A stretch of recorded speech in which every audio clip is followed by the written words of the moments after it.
Good day everyone, my name is Hermoso Sierte with my partner.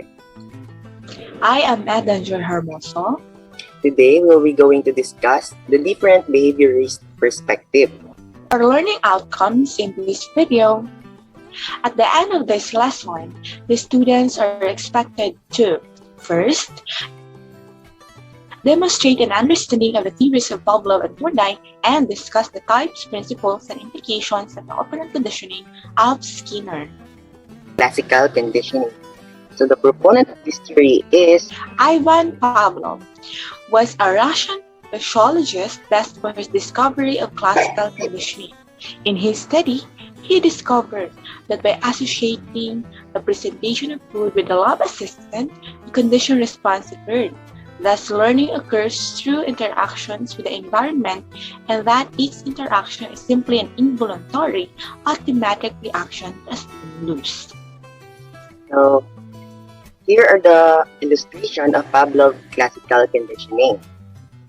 It is the before and during and after conditioning of the dog. So here are the Pavlov's finding during his experiment. Stimulus generalization. Once the dog has learned to salivate at the sound of the bell, it will salivate at other similar sounds. Second, extinction. If you stop pairing the bell with the food, salivation will eventually cease in response to the bell. Third, spontaneous recovery. Extinguished responses can be recovered after an elapsed time, but will soon extinguish again if the dog is not presented with food. Fourth, discrimination. The dog could learn to discriminate between similar sounds, stimuli, and discern which bell would result in a presentation of food and which would not.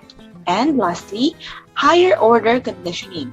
Once the dog has been conditioned to associate the bell with food, another unconditioned stimulus, such as light, may be flashed at the same time that the bell is rung. Eventually, the dog will salivate at the flash of the light without the sound of the bell.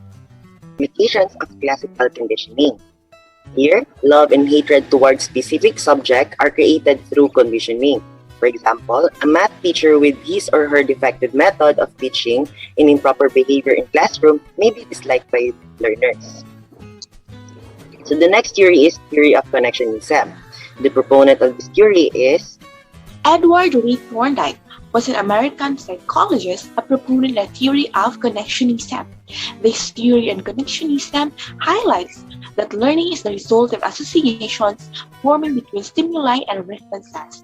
Such associations or habits become strengthened or weakened by the nature and frequency of the SR pairings.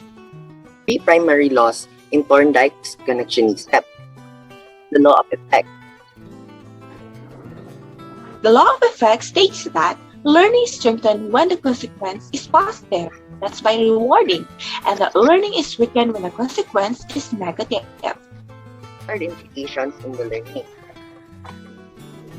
The system of prizes and punishment is based on this principle.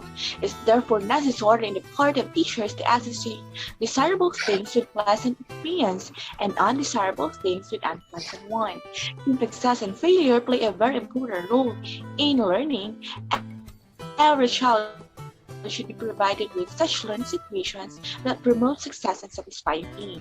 The child should also be kept away from such learning situations where his feelings will be annoying and unsatisfying. Of course, in order to eliminate bad habits, the child should be condemned or punished, which will give him annoying experiences. According to Thorndike, this law has two aspects, and as such, two related allied doctrines. First, the law of use, and second is the law of disuse.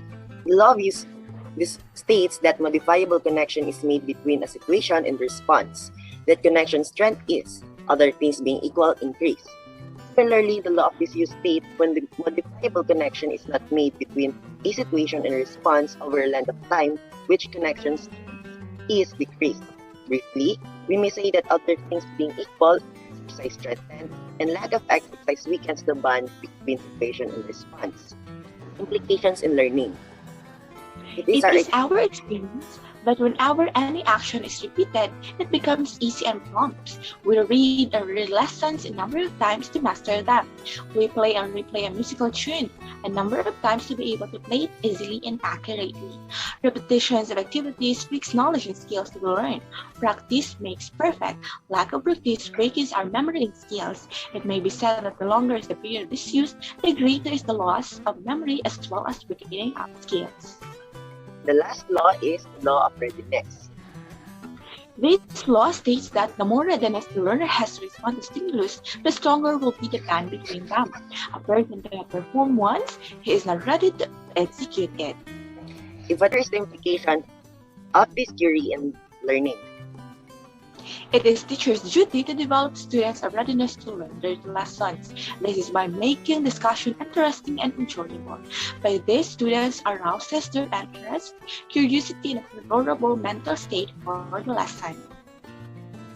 The last theory is operant conditioning. The proponent of this theory is B.F. Skinner. So who is B.F. Skinner?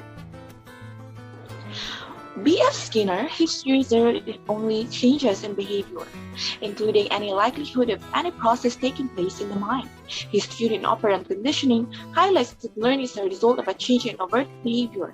It is the type of learning in which behaviors are emitted to earn rewards or avoid punishment.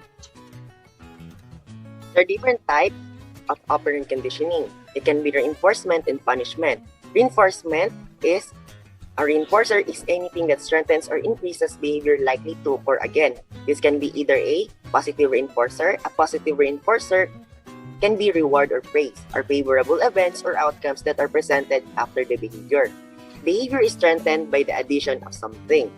Next is the negative reinforcer. A negative reinforcer is any stimulus that results in increased frequency of a response when it is withdrawn or removed. In these situations, a response is strengthened by the removal of something considered unpleasant. For example, headache by taking aspirin. Aspirin, headache is gone. So punishment by application involves a presentation of unfavorable events or outcomes in order to weaken the response it follows. For example, you burn your hand when you touch a hot stove. Next is the negative punishment. This is taking away annoying or painful stimulus, known as punishment by removal. Occurs when a favorable event or outcomes is removed after a behavior occurs. For example, a child is grounded for his misbehavior. Conditions of operant conditioning. Number 1, practice should take the form of question, stimulus, answer, response frames would expose the student to the subject in gradual steps. Second, require that the learner makes a response for every frame and receives immediate feedback. Third, try to arrange the difficulty of the questions so the response is always correct and hence positive reinforcement. And lastly, ensure that good performance in the lesson is paired with secondary reinforcers such as verbal praise, prizes, and good grades. This is our mind map. Three known theories for behaviorist perspective, which is the classical conditioning, operant conditioning, and theory of connectionism. And this is our reflection for this lesson. As an educator, we must always consider the interest, feelings, and state of mind of our students. This according to classical conditioning. By this, we can shape the students' mind and also their hearts. We should also be careful the way we correct and teach things. This might also build fear to our students. We should provide also our students with such learning situations that promote success and satisfying feeling. This is the law of effect. We should make sure that when we do exercises or drills, it must be associated with pleasure and purpose in order to ensure better learning. By this, repetition will not be boring to learners. This according to law of exercise, making sure also to prepare the minds of the students by motivating them, because it can make the teaching and learning successful. This according to law of readiness. Lastly, make a habit of giving praise or reward to the students who successfully do their task without thinking, whether it's small or big achievements, because it's all worth to be commended. Likewise, giving the right punishment and every wrong behavior is as important in giving any rewards. This according to operant conditioning. So here are And for our this references presentation, for this our lesson. references